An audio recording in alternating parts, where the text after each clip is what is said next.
আমরা কবর জিয়ারত করি, কবর জিয়ারত করি। অনেকে বলবে কবর জিয়ারত করা, জিয়ারত মানে দর্শন, জিয়ারত মানে দর্শন করা। আমরা কবর জিয়ারত করি। অনেকে বলবে এখান থেকে মদিনা শরীফ 8,500 কিলোমিটার রাস্তা, এখান থেকে ফারাফাইয়া দেখি দুখানি হাত তুলে যদি একটা বার দোয়া করি 8,500 কিলোমিটার রাস্তা মদিনাতুল মুনাওয়ারা আমার রাসূল পাকের রূহ পাকের সওয়াব যদি পৌঁছে যায়। এখান থেকে আজমির শরীফ কম বেশি 1500 কিলোমিটার রাস্তা, এখান থেকে যদি আজমির শরীফের সওয়াবখানা পৌঁছে যায়, এখান থেকে ফুরফুরা শরীফ কম বেশি সাপোজ আমি ধরে নিলাম 90 কিংবা 80 কিলোমিটার রাস্তা আনুমানিক, তাহলে 80 কিলোমিটার রাস্তা যদি সওয়াবটা পৌঁছে যায়। তোমার আব্বা আছে বাগানের ওই পারে, তোমার আব্বা আছে তোমার মেজে চাচার বাড়ির বাগানের ভিতরে, তাহলে এখান থেকে হাত তুললে ওখানে কেন সওয়াব যাবে না? তাহলে এই কথা যারা বলে তারাই হলো অলস, যাতে করে 100 কেজি ওজনটা নিয়ে কবরের কাছে যেতে না হয়। তাহলে নিজের বেলা সুবিধা, পরের বেলা বেদাত। চলেন আমি আপনাকে বলছিলাম বিষয়টা আর একটু পরিষ্কার করে দেওয়া যাক। কবর জিয়ারত সম্পর্কে আমি আপনাকে বলি। আমরা কবর জিয়ারত করি, আব্বা মায়ের কবর জিয়ারত করি। আল্লাহ নবী এক সময় নিজের আম্মাকে সঙ্গে করে নিয়েছেন, উম্মে আয়মানকে সঙ্গে করে নিয়ে দয়ার নবী নিজের আব্বাজির কবরটা তিনি জিয়ারত করেছেন, এক কথা দর্শন করেছেন, কবরের কাছে কান্নাকাটি করেছেন। সেই নবী আমার হাদিস শরীফে বললেন, আনা বইস্তু মুআল্লিমান আও কামা ক্বালা আলাইহিস সালাম। আমার নবী যখন নিজের আব্বাজির কবরের কাছে কান্নাকাটি যখন করেছে, ফুরফুরা দাদা রাহমাতুল্লাহ আলাইহি তিনি আমাদেরকে শিক্ষা দিয়েছে।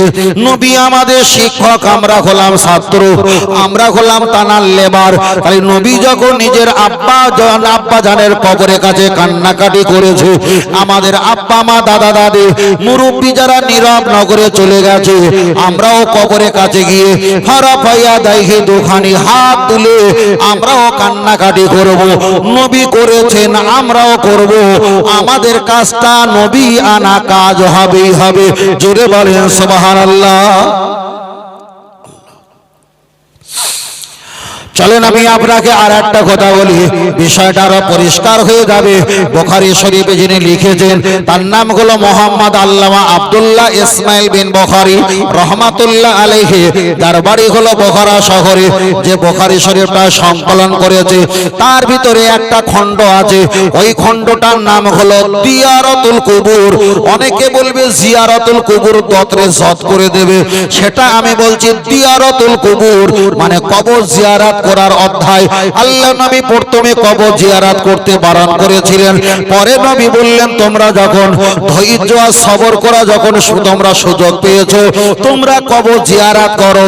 কবর জিয়ারত করলে তোমাদের মরণের কথা স্মরণ হবে। জোরে বলেন সুবহানাল্লাহ। অনেক জায়গায় গেছে, বলে হুজুর একটু আব্বার কবর জিয়ারত করি, চলো বাবা করি। কবর জিয়ারত করতে গেছি, বড় ছেলেটা সেই কোনার খাজুর কাছে দাঁড়িয়ে আছে। আমি বললাম কোচি চলে এসে এদিকে দোয়া হবে না। হুজুর আব্বা জানের কবর এখানে। মেজোটা বলছে না, নিম গাছের গোড়ায় আব্বার মাটি দিয়েছিলাম, তুই জানিস নি? বড়টা বলছে খাজুর গাছের গোড়ায়, আর মেজোটা বলছে নিম গাছের গোড়ায়। এখন কোন জায়গায় কাঁদবো? আমি কাঁদবো তা কোন জায়গায় গিয়ে? তাহলে যে খাজুর গাছ বড় হয়েছে, নিম গাছ বড় হয়েছে, ওরা কবরকে দিক নির্ণয় করতে পারছে না, তাহলে কত বছর কবরের কাছে আসে না? বিষয়টা আমার পরিষ্কার হয়েছে। তো এরম ছেলে বেঁচে থাকা না থাকার কারণ ওই বলে দিয়েছে 8,500 কিলোমিটার রাস্তা যদি সব যায় তা তোর বাপের কবরে কেন যাবে না? ওই যা করে সব ঘর থেকে মার মেরেছে। কথা বুঝতে পেরেছেন? ওই ঘরে বসে নামাজের পার্টিতে বসে ওখান থেকে মার মেরেছে, কিন্তু ঠিক মতো পৌঁছাই দিয়ে কবর ভুলে গেছে। আল্লাহ আমার নবী তিনিও সময় বলে জান্নাতুল বাকি জান্নাতুল মুআল্লা কবরস্থান কোন পরিদর্শন করতেন, আর বারবার করে বলতেন ও আহলে বাকি একদিন আমি তোমাদের মতন মাটির ভিতরে চলে যাব। আমার নবীও কবর পরিদর্শন করতেন। আমরা যদি সকালে বিকালে জমার রাতে জমার দিনে শুক্রবার বৃহস্পতিবারে কোনো একটা সময় যদি একটু কবরস্থানের কাছে যাই, কোনো একটু লতা পাতা হোক, ঘাস হোক, কোনো ময়লা হোক, কোনো মলত্যাগ হোক, যাই হোক, যদি একটু পরিষ্কার করে দেয় সেটা একটু পরিদর্শন করি, এটাও জায়েজ। কেন রাসূলকে যেতেন, আমরাও যাই। কোনো সমস্যা নেই, কোনো সমস্যা নেই। আমি ফের বলছি, ধর্ম যা শিখেছেন সেইগুলো পালন করেন। নতুন করে ধর্ম শিখলে আবার আপনার ওটাও যাবে এটাও যাবে। কোনটা পালন করবে কোনটা রাখবে তখন ঠিক নির্ণয় হারিয়ে ফেলবে, সমস্যা হয়ে যাবে। আল্লাহ আমাদেরকে হেফাজত করুন, বলুন আল্লাহুম্মা আমিন। আমার কথা বুঝতে পারছেন তো বাবু? হয়তো আমার একটু কষ্ট হচ্ছে কিন্তু মানিয়ে নিতে হচ্ছে, হ্যাঁ মানিয়ে নিতে হচ্ছে। আল্লাহ আল্লাহ। চলেন আমি আপনার কাছে বলছিলাম, তাহলে কবর জিয়ারত সম্পর্কে বলতে বলতে বেশ কিছুটা সময় অক্ত আপনার কাছে চলে এসেছে। এবার একটা বলবেন, কবরবাসীরা তারা কিছু শুনতে পায় না। আমরা কবরের কাছে গিয়ে যখন জিয়ারত করি, কবরবাসী শুনতে পায় না। বড় ভাই কি খবর, কি হবে আল্লাহ জানে। একটা হলো মারেফাতে তত্ত্ব, একটা হলো মারেফাতে তত্ত্ব, বিষয়টা হলো আলাদা। কারো রুহু আল্লাহ সিজদে, কারো রুহু আল্লাহ ইল্লিনে রেখে দেয়। বান্দা আর একটা বান্দাকে যখন সালাম দেয়, আমার আল্লাহ রুহুটা তার হাজির করে দেয়। তার হাজির করে দেওয়ার পর, রুহুটা হাজির করে দেওয়ার পর আমার আল্লাহ তার জবান থেকে, তার রুহু থেকে সালামের জবাবটা নিয়ে নেয়।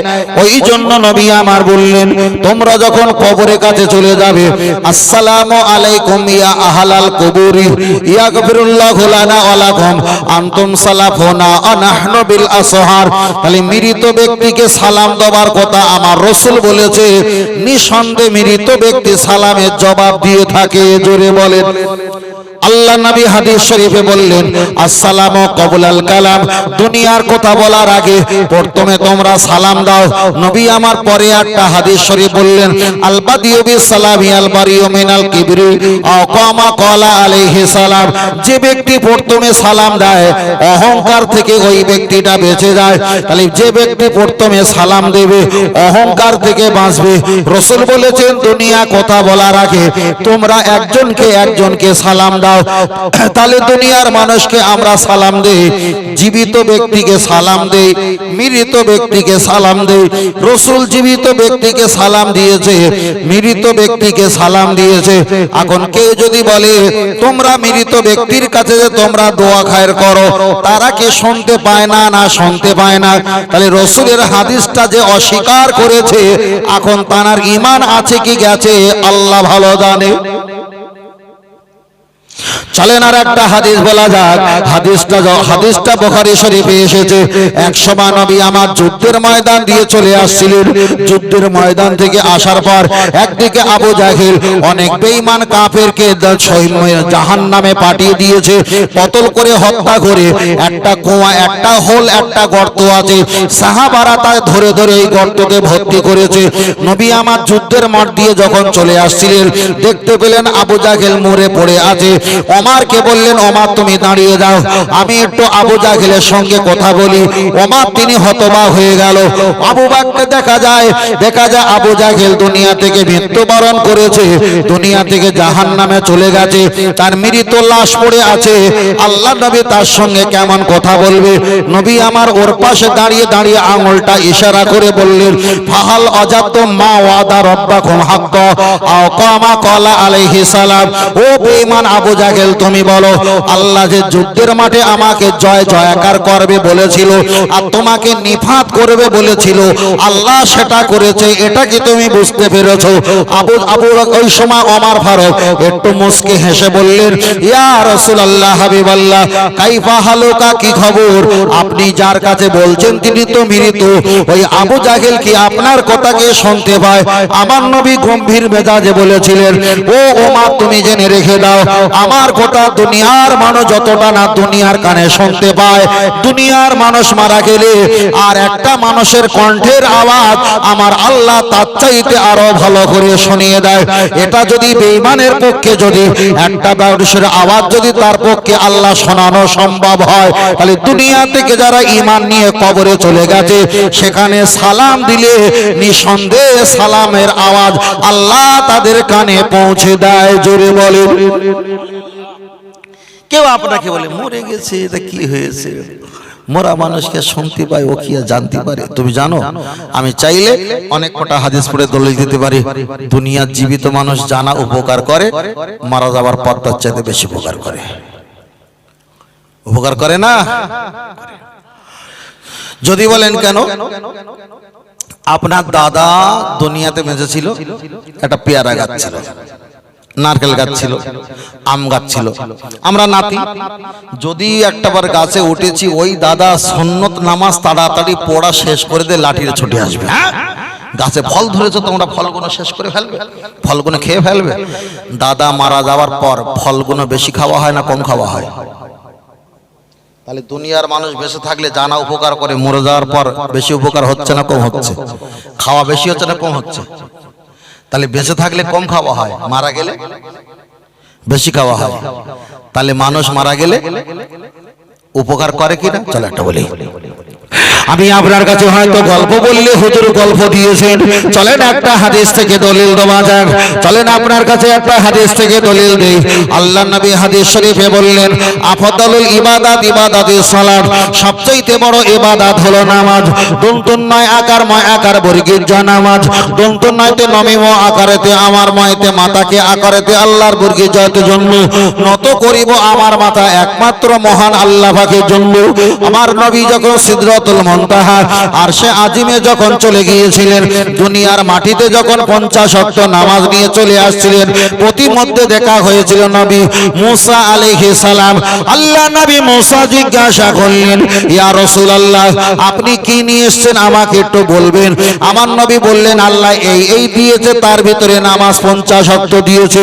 নবী মুসা আলাইহিস সালাম তিনি একটু বললেন, ইয়া রাসূলুল্লাহ লা তাখাফ, আপনি ভয় পাবেন না, আমি আপনার সঙ্গে একটা কথা বলতে চাই। আল্লাহ যে 50 ওয়াক্ত নামাজ দিয়েছে, আপনার উম্মত কি পড়া সম্ভব? কখনো পড়া চলবে, পড়তে পারবে না। আপনি দয়া করে একটু নামাজটা কমে নিয়ে আসেন।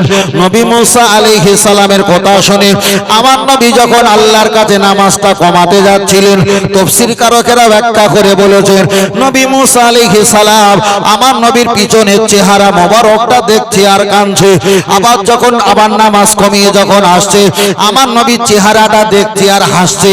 আবার বললেন, হুজুর 5 ওয়াক্ত কমিয়ে হবে না, আপনি আর একটু কমাও। আমার নবী আবার যখন যায়, পিছনের চেহারা মোবারকটা দেখে কাঁদে। আবার যখন আসে, আবার তখন হাসে। এমন করে করে 50 ওয়াক্তের ভিতরে 45 ওয়াক্ত যখন কমানো হয়ে গেছে, আমার নবী মুসা আলাইহিস সালামকে বলেছিলেন, ও আল্লাহর নবী, আমি আল্লাহকে বলেছিলাম লান তারানি, আল্লাহ আমার রব্বি আরিনি, আমি আপনাকে দেখতে চাই। আমার আল্লাহ কচু পোড়া দিয়ে বললেন, লান তারানি, দেখতে পাবি না, পাবি না। তাহলে আল্লাহকে দেখবো বলেছিলাম, আল্লাহ বলেছিলেন দেখতে পাবি না, পাবি না। তাই আমি আল্লাহকে দেখতে পাইনি। আপনি যে আল্লাহকে দেখেছিলেন 27টা বছর ধরে, আবার দুনিয়াতে যখন চলে এসেছিলেন, নামাজ কমানোর উপমা করে একবার যখন আপনি যাও, আপনার চেহারাটা দেখে আমি কাঁদছিলাম, হায় রে আমার নসিব আর তকদির। আপনি যখন আবার নামাজ কমিয়ে যখন আসছিলেন, আপনার চেহারাটা দেখে আমি হাসছিলাম, হায় রে আমার তকদির। ও আল্লাহর নবী, আমি আল্লাহকে দেখতে পাইনি, আল্লাহ আমাকে আর দেখা দেবে না। কিন্তু আপনি যে আল্লাহর সঙ্গে দিদার করেছিলেন, তবে আল্লাহকে আপনি দেখেছিলেন, আর আপনাকে দেখে আল্লাহ দেখার স্বাদ আমার মিটিয়ে গেছে। জোরে বলেন, আর একটু জোরে বলেন সুবহানাল্লাহ। আসল বিষয়টা আমি আপনার কাছে ছোট্ট করে বলি। নবী মুসা আলাইহিস সালাম তিনি 50 ওয়াক্ত নামাজের জায়গায় 45 ওয়াক্ত কমিয়েছে, 5 ওয়াক্ত রেখেছে। দুনিয়া থেকে নবী মুসা আলাইহিস সালাম বিদায় নিয়েছে। শুধু বিদায় নেয়নি, আমার নবী দুনিয়াতে আসার 560 বছর আগে দুনিয়া থেকে চলে গেছে। তাহলে কেউ বলেছে 550 বছর, কেউ বলেছে 560 বছর আগে নবী মুসা আলাইহিস সালাম দুনিয়া থেকে গত হয়ে চলে গেছে।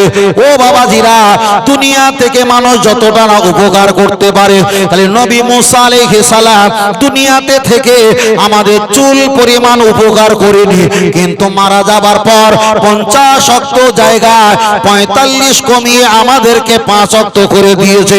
এটাই তো আমাদের উপকার। তাই বারবার বলি, দুনিয়ার মানুষ যদি সারা জীবন উপকার না করে, মারা যাওয়ার পর কিছুটা উপকার করতে হয়, তবুও আল্লাহ করিয়ে দেয়। জোরে বলেন সুবহানাল্লাহ। তাই নবীরা দুনিয়া থেকে চলে যাওয়ার পর আমাদের উপকার করে, বেঁচে থেকে আমাদের কোনো উপকার করেছে? কিছু করেনি, কিছু করেনি। আমরা গরু খাই, গরুর গোশত খাই, গরুর চর্বিও খাই। গরুর নাড়ি ভুড়ি বটো খায়, হয়তো ওটা মাকরুহ, খাওয়া যাবে, কোনো সমস্যা নেই।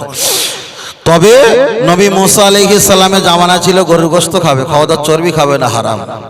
আর আল্লাহ আমাদের বলেছে তোরা গরুর গোশত খাবি, চর্বিও খাবি।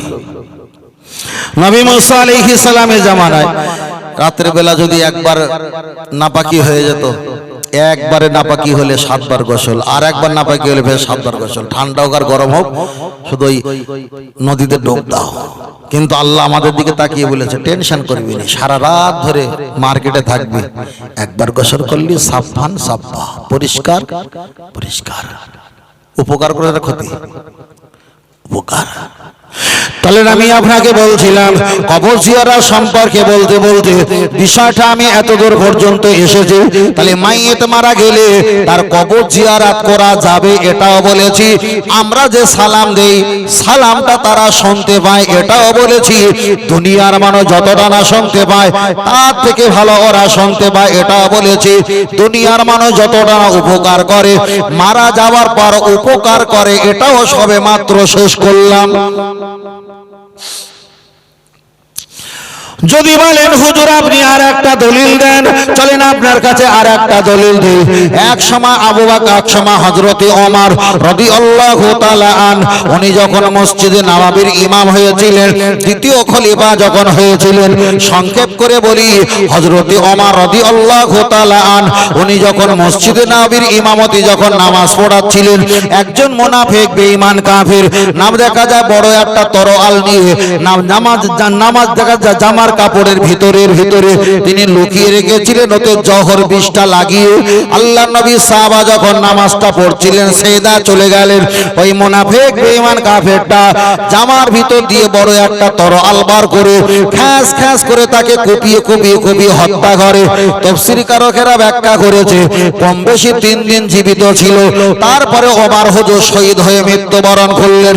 কিন্তু 3 দিনের ভিতরে হযরত ওমর রাদিয়াল্লাহু তাআলা আন ওনার ছেলেকে বললেন, এই আমার বেটা আমার কাছে হাজির হও, হয়তো আমি পৃথিবীতে বেশি দিন বাঁচব না, আমার শরীরের যা কন্ডিশন, তবে দুনিয়া থেকে নবী নাই, বিদায় নিয়ে চলে গেছে, তোমাদের আম্মা জান বেঁচে আছে, আম্মা জান আয়েশা সিদ্দিকা রাদিয়াল্লাহু তাআলা আন কোরআন বিবরণ দিয়েছে উম্মাহাতুল মুমিনিন, ওরাই তো ঈমানদারদের মা, তোমার আম্মা জানের কাছে যাও, কখনো তুমি তাকে জোর করবে না, কোড়া আওয়াজে কথা বলবে না, জোর জবরদস্তি করবে না, ভিক মাংবে।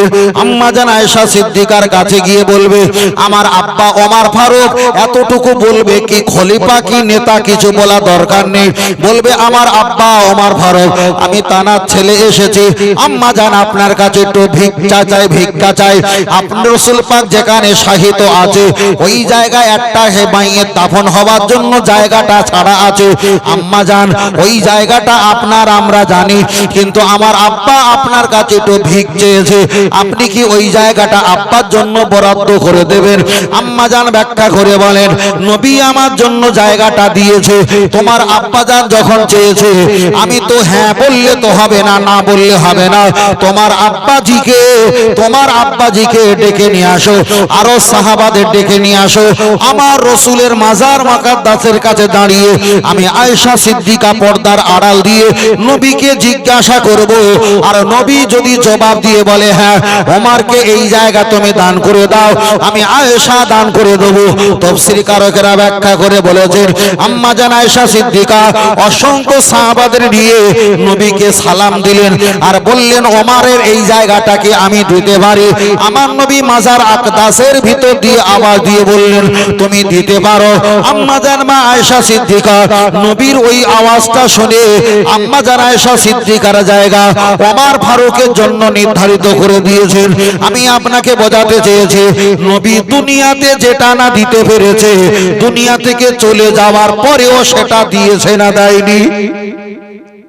তাহলে দুনিয়াতে থাকলে যা না দেয় যা না পাওয়া যেত হয়তো দুনিয়াতে রাসূল থাকলে পাওয়া সম্ভব হতো না, কিন্তু চলে যাওয়ার পর সম্ভব। তাই রাসূল বলেছেন ইন্না হায়াতি খায়রুল লাকুম ওয়া আফাতি খায়রুল লাকুম আও কামা ক্বালা আলাইহিস সালাম, আমি বেঁচে আছি তোমাদের উপকার, আমি দুনিয়া থেকে চলে যাব তোফায়ও তোমাদের উপকার, আমি দুনিয়াতে থাকলে উপকার, দুনিয়াতে না থাকলেও তোমাদের উপকার আমি মুহাম্মদ সাল্লাল্লাহু আলাইহি ওয়াসাল্লাম করব। এটা জোরে বলেন। অসুবিধা হচ্ছে নাকি বাবু? এগুলো হলো আন্তরিকতা মহব্বতের, বুঝলেন না? এই কথাগুলো বক্তব্যগুলো আন্তরিকতা মহব্বতের। এখানে যদু মধু সদু দুনিয়া এটা ওটা ইংরেজি ফার্সি উর্দু সব কিচ্ছু না ভাই, শুধু আন্তরিকতা, রসুলের প্রতি বিশ্বাসটা আরো গাঢ় হবে। আল্লাহ আল্লাহ। তাহলে কবর জিয়ারা সম্পর্কে বলতে বলতে এতদূর পর্যন্ত আমি চলে এসেছি।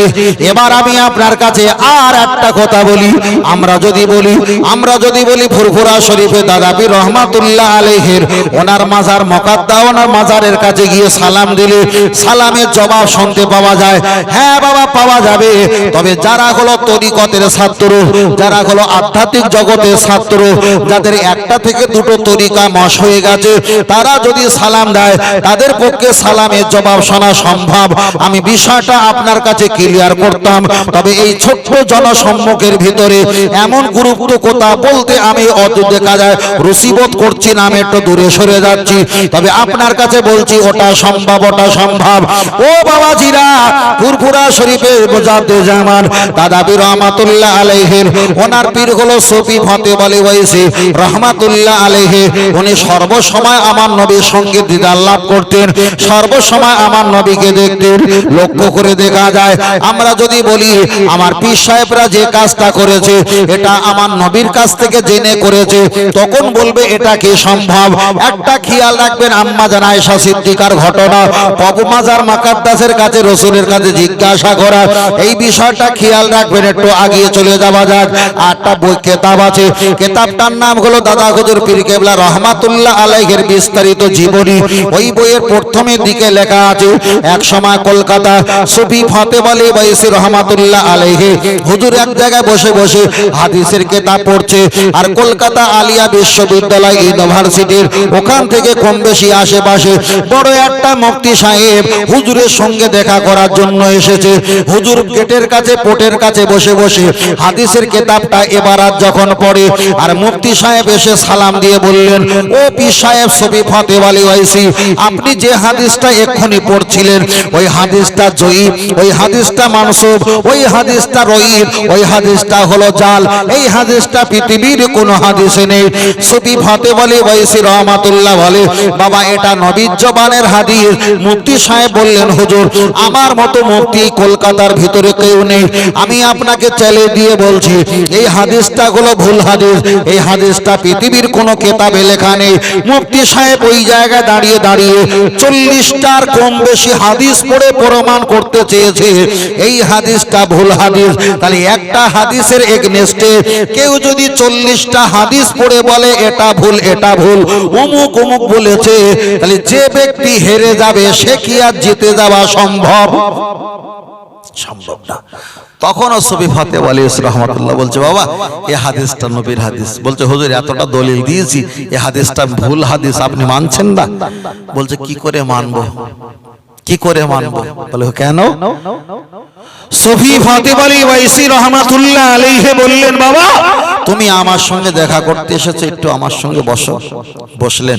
হুজুর ওই কিতাবে লিখছেন তাকে এমন কিছু জজবা হালাত চলে এসেছে, তার এটা তন্দ্রা বসে বসে একটু ঘুমানোর অনুভব। কেউ 2 সেকেন্ড ঘুমিয়ে পড়ে আবার জেগে যায় না, 1 সেকেন্ড 2 সেকেন্ড 3 সেকেন্ড ঘুমিয়ে পড়ে, কিছু তন্দ্রা ভাব এসে গেছে।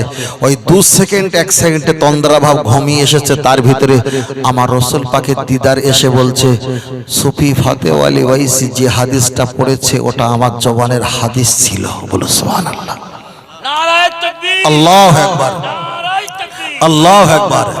তাহলে পৃথিবীর মানুষেরা বলবে যে আপনার পীর সাহেব নবীর কাছ থেকে ডাইরেক্ট জিজ্ঞাসা করে নেয়, এটা কি জায়েজ? এটা যদি না জায়েজ হয়, আম্মা জান আয়েশা সিদ্দিকার কাছে জায়গার ভিক চেয়েছিল, আম্মা জান তো দিতে পারতেন, নবীর কাছে জিজ্ঞাসা করেছিলেন না করেননি? তাই নবীর দুনিয়া থেকে বিদায় নিয়েছে, বিদায় নেওয়ার পরে যদি আম্মাজান তার কাছে জিজ্ঞাসা করে ওটাও যদি জায়েজ হয়, আমার পীর সাহেব হেরে যাবার সম্মুখীন যখন হচ্ছিল তিনিও তখন নবীর কাছ থেকে জেনে নিয়েছে ওটা যদি জায়েজ হয় এটাও জায়েজ। জোরে বলেন সুবহানাল্লাহ। আপনি যে আমাদেরকে ভুল বোঝাবেন, ভুল বলবেন, হাজার কথা বলবেন, তৎকালীন সময় একটা হাদিসের এগেনস্টে 40টা হাদিস পড়েও ভুল প্রমাণ করা সম্ভব হয়নি। কিন্তু এ জামানায় কিছু হাদিস লাগবে না, শুধু এক কথা বলে দেবে, কবর জিয়ারত করা ও দরকার নেই, বাড়ি বসে করে দাও হয়ে যাবে। আর এই কথা শুনে বাড়িতে ফ্রি ফায়ার আর পাবজি আর মোবাইলে ফেসবুক ঘাঁটতে ঘাঁটতে রাত 11টা গোস্ত আর বিরিয়ানি খেয়ে শুয়ে পড়েছি, বাপ মার কবরে দুমদাম মাছ চলছে। কথা বলেন না, ধূপধাম মাছ চলছে। আমি ফের বলছি, আমাদের এই পরিবেশটা আমাদের বাংলায় হাজির হচ্ছে। তবে আপনি যদি আপনার বাপ মায়ের জন্য দোয়া খায়ের খতম কুল খতম সবরসানি দোয়া খায়ের যদি না করেন, আপনার প্রজন্মিত ছেলে মেয়েগুলো করবে বলে আশা করা যায় না। এখন আপনার বাপের যখন কবর জিয়ারত হচ্ছে, 5 মিনিট বাকি আছে, একটু কবর পরিদর্শন করবে কি মোবাইলে, আপনি কথা বলায় ব্যস্ত। আপনি যদি মারা যাবেন, কবরে যাবে, তাকবীর পড়বে না, তখনও কথা বলতে বলতে যাবে, 2 মিনিটও ফোন বন্ধ রাখবে না, কেন তার ব্যবসা লাখ টাকা মরে যাবে। কথা বুঝতে পেরেছেন? আল্লাহ আমাদের সকলকে বোঝার তৌফিক দান। দরুদ শরীফ পড়ি, আল্লাহুম্মা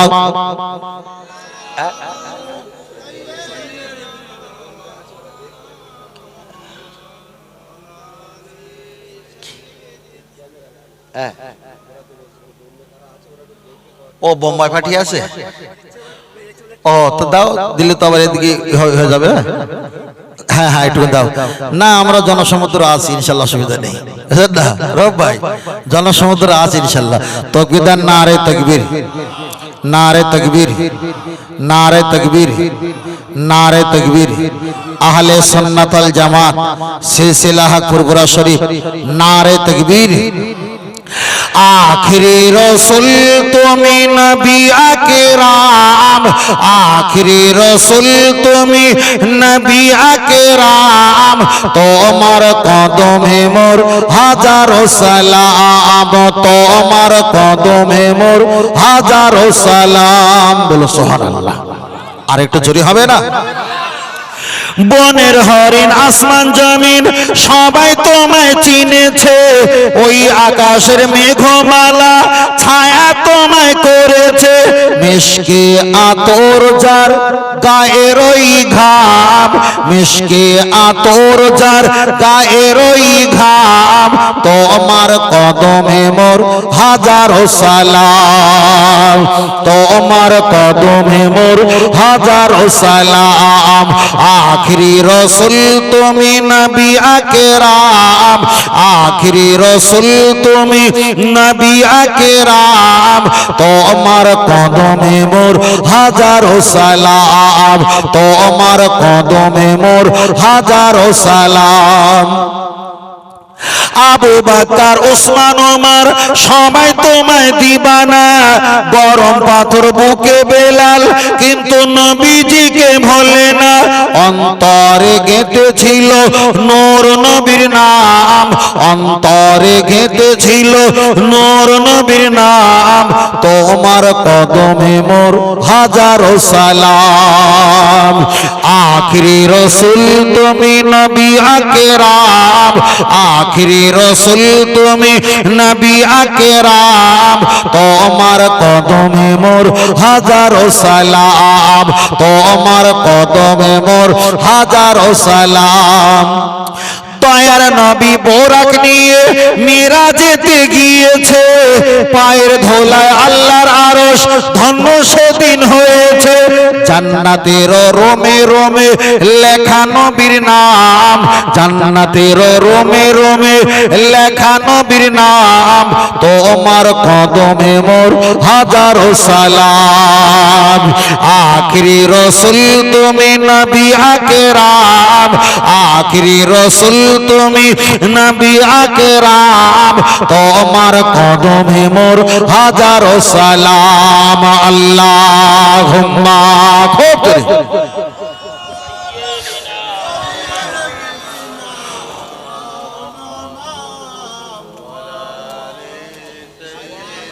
ওয়া আলা আলি সাইয়্যিদিনা সাল্লাল্লাহু আলাইহি ওয়াসাল্লাম। কটা বাজে? 12টা বাজে। হাউস সাহেব 2টো বাজে, 2 ঘন্টা হয়ে গেছে। বড় ভাই কি বলে, 2 ঘন্টা হয়ে গেছে? না হয়ে যায় না, হবে। ও বাকি রয়েছে বলে আর হবে। আবশ্যকটা চলে যাবে। না না না না হ্যাঁ না, দেখেন আমি তো শুধু কবর জিয়ারত সম্পর্কের মক্কা মদিনা সম্পর্কে বলছিলাম, তাই না? তার কারণ একটা হাদিস শরীফ এসেছে, কিতাবটার নাম খেয়াল আসছে না। কবরবাসী যখন কবরে চলে যাবে,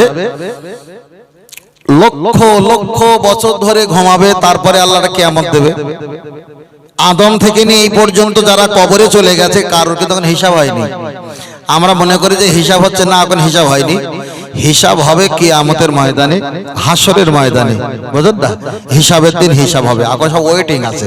তবে যে ভালো আল্লাহ তার ভালো হালাতে রেখেছে, যে খারাপ আল্লাহ তাকে খারাপ অবস্থা রেখেছে, এটা হলো শেষ কথা। তবে মৃত ব্যক্তি যারা দুনিয়া থেকে বিদায় নিয়েছে, ভালো ব্যক্তি, কিয়ামতের দিন যখন ফেরেশতা ওদেরকে ডেকে তুলবে, তখন ওরা ঠিকরে উঠে বলবে, এক্ষুনি সবে ঘুমালাম আমি, তুমি আমাকে ডাকলে কেন?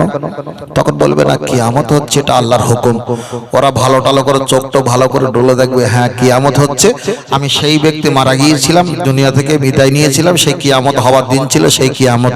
তাহলে এত হাজার হাজার হাজার বছর ধরে ঘুমিয়েছে, ঘুমানোর পরে তারা, তাদেরকে যখন ডাকা হচ্ছে, তারা তখন উঠে বলছে সবে মাত্র ঘুমালাম। তাহলে ভালো ব্যক্তির নমুনা কি হবে?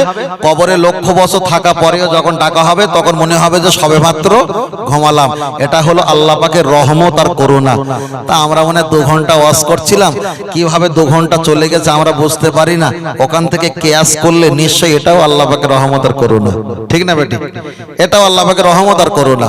তার কারণ আমরা তো কোনো অসামাজিক কোনো কথা বলিনি, আল্লাহ এবং রসুলের কথা বলছি, এবং শরীয়তের মসলা মসাইল, ধর্ম পালন করা, নবী সম্পর্কে আমরা আলোচনা করছি। আল্লাহ কবুল করে।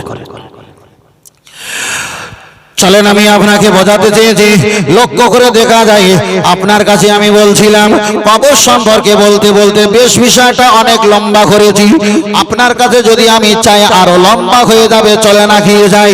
ও বাবাজিরা, ইমাম সাহেব আমরা যখন কবর জিয়ারত করি, আমরা তো প্রথম বলে থাকি, বাবাজি তোমরা তওবা শরীফ 3 বার পাঠ করো।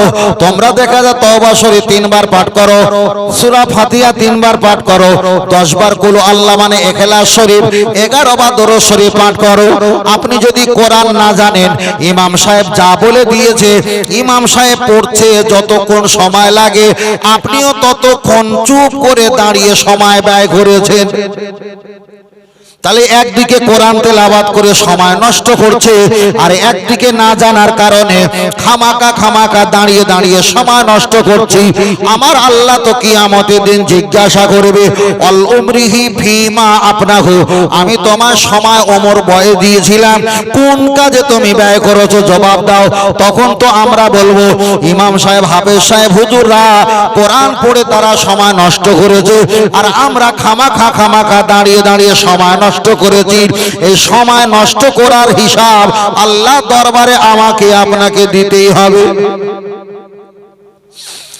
তার কারণ শরীয়তের মাসলা হলো সময় নির্ধারণ, এক কথায় ওয়াক্ত চেনা ফরজ। নামাজের ভিতরে বাইরে যদি 13টা ফরজ হয়, তার ভিতরে ওয়াক্ত চেনা ফরজ। পৃথিবীতে হিন্দু, খ্রিস্টান, জৈন, পারাসি, শিখ, ইসাই, গুজরাটি, মারাঠি, কুচবিহারি, বিহারি, বাঙালি, পৃথিবীতে যত ধর্মের মানুষ আছে তাদের জন্য সময় চেনা ফরজ নয়। কিন্তু ইসলাম, মুহাম্মদ সাল্লাল্লাহু আলাইহি ওয়াসাল্লামের যে ধর্মটা আল্লাহ আমাদের কাছে দিয়েছে, ইন্নাদ-দীনা ইনদাল্লাহিল ইসলাম, এই সত্য মনোনীত ধর্ম, এই ধর্মের ভিতরে থেকে ওয়াক্ত চেনা ফরজ, ওয়াক্ত চেনা ফরজ। তাহলে আপনাকে ওয়াক্ত চিনতে হবে। আসরের ওয়াক্তটা আপনাকে খেয়াল রাখতে হবে, জোহরের ওয়াক্তটা স্মরণ রাখতে হবে, আসরের ওয়াক্তটা স্মরণ রাখতে হবে, ফজরের ওয়াক্তটা স্মরণ রাখতে হবে। যদি বলেন ভাই নামাজ কটায় হয় আর কটা শেষ হয়, তাহলে 1 হাত সেলাই করতে গিয়ে 5 হাত ছিঁড়ে যাবে। সোজা কথা। তাহলে নামাজের ওয়াক্ত চেনা ফরজ, যদি জানা না থাকে জেনে নিতে হবে সঙ্গে সঙ্গে, মানে জেনে থাকতে হবে, এটা হলো শেষ কথা। আল্লাহ চলেন আমি আপনাকে বোঝাতে চেয়েছি, তাহলে আমরা যদি কবর জিয়ারত করি, ইমাম সাহেব হুজুর আমিন আমিন পাঠ করবে, আর আমরা শুধু বলবো আমিন আমিন, কিন্তু দোয়া খায়ের কিছু করতে পারলাম না। তবে আমাদের সমাজে বেশিরভাগ আমরা যারা কবর জিয়ারত করি, একদিকে আমরা কবর জিয়ারত করি, আমরা তো ডবল ফাঁকিবাজ। বাড়িওয়ালা কবর জিয়ারত করা, তিনিও 6 ডবল ফাঁকিবাজ। আমরা 1-2 ডবল, আর বাড়িওয়ালা হলো 6 ডবল। 6 ডবল না, বাড়িওয়ালা ভাই বলবে, সাধারণ মুসল্লি ভাই বলবে, হুজুর আমাদেরকে 6 ডবল ফাঁকিবাজ বলছেন। দেখেন 6 ডবল কিনা, এটা হিসাব করে দেখি। চলেন আমি আপনাকে বোঝাতে চেয়েছি, মসজিদে যদি হাফেজ সাহেব ভাই ইমামতি করে, মাইনে পায় কত? এখন ধরে নিলাম 7 কিংবা 8 কিংবা 6, এখন ধরে নিলাম 6000, আর বাদ বাকি এলাকায় ঘুরে ঘুরে 2000। ও আল্লাহ ভাই, এটা মোসাফা কর ভাই, যেন আল্লাহ বরকত দেয়। 2000 টাকা এই এলাকায় কারোর নামাজ হয় না। ইমাম সাহেব রে, হ্যাঁ 2000 টাকা দেওয়া মানে নামাজ কারো হয় বলে মনে হয়? আসরে নামাজ পড়ে আমি একটু মাথায় হাত দিয়েছি, ইয়া কবিও আমি আস্তাগফিরুল্লাহ পড়তেছি, পিছনে দেখি সেই চাচাটা, সেও মাথায় হাত দিয়েছে। আমি কি করতে হাত দিয়েছো? তাহলে তুমি হাত দিয়েছো? দের বাবু, আমার 3 মাসের মাইনে বাকি, তাই মাথায় হাত দিয়েছে, তুমি হাত দিয়েছি করতে? আল্লাহ আল্লাহ। চলে আমার কথাটা ভালো করে খেয়াল করে দেখেন, এখন ইমাম সাহেবের মাইনে যদি 2000, 4000, 6000 টাকা যদি হয়, এখন আনুমানিক ধরে নিলাম এলাকায় কিছু দোয়া দরুদ খতম তাসবিহ তেলাওয়াতের কারণে আর হয়তো 4000 টাকা, 2000 টাকা বাড়ে, আমি সংখ্যা ধরলাম 8000 টাকা হলো, সাপোজ অন্য জায়গার কথা বলছি, 8000 টাকা হলো।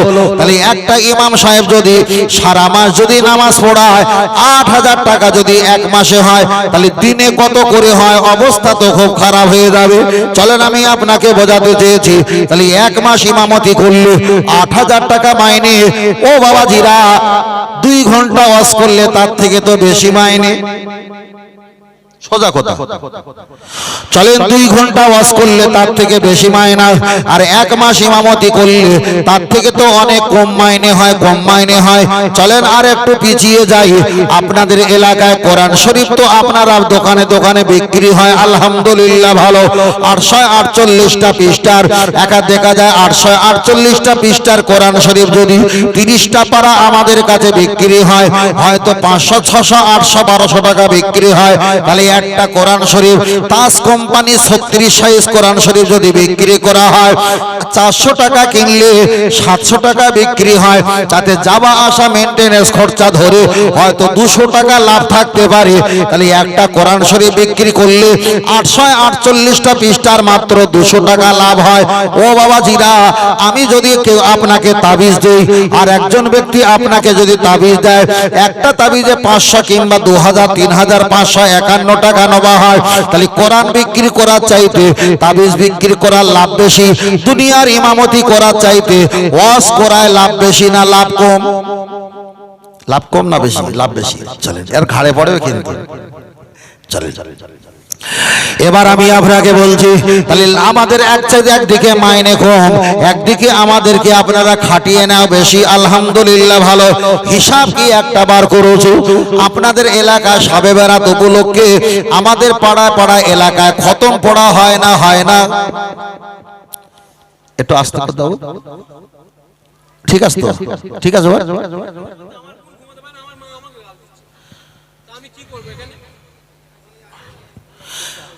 ও আস্তে দিয়েছ তো?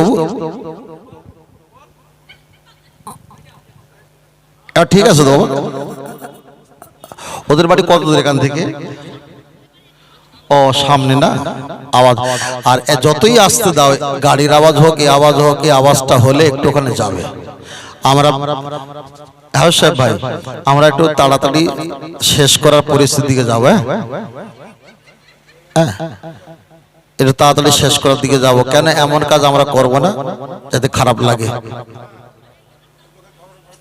হ্যাঁ হ্যাঁ হ্যাঁ, চলে, ঠিক আছে। তবে আমরা খুব অল্প সময়ে দোয়া খায়ের করব, অল্প সময় শেষ করবে, একটু আগিয়ে যাই, আমাদের একটু সহযোগিতা করেন, ছোট করে বলি। আল্লাহ চলেন, আমি আপনাকে বলছিলাম লক্ষ্য করে দেখা যায় তাহলে খতম বিষয় সম্পর্কে বলেছি। একটা হাফেজ সাহেব কিংবা বক্তা ওয়াইজিনকে যদি খতম পড়তে বলা হয়, একটা খতম পড়তে গেলে কমপক্ষে 8 ঘন্টা লাগে। বক্স সাউন্ড কমিয়ে দাও।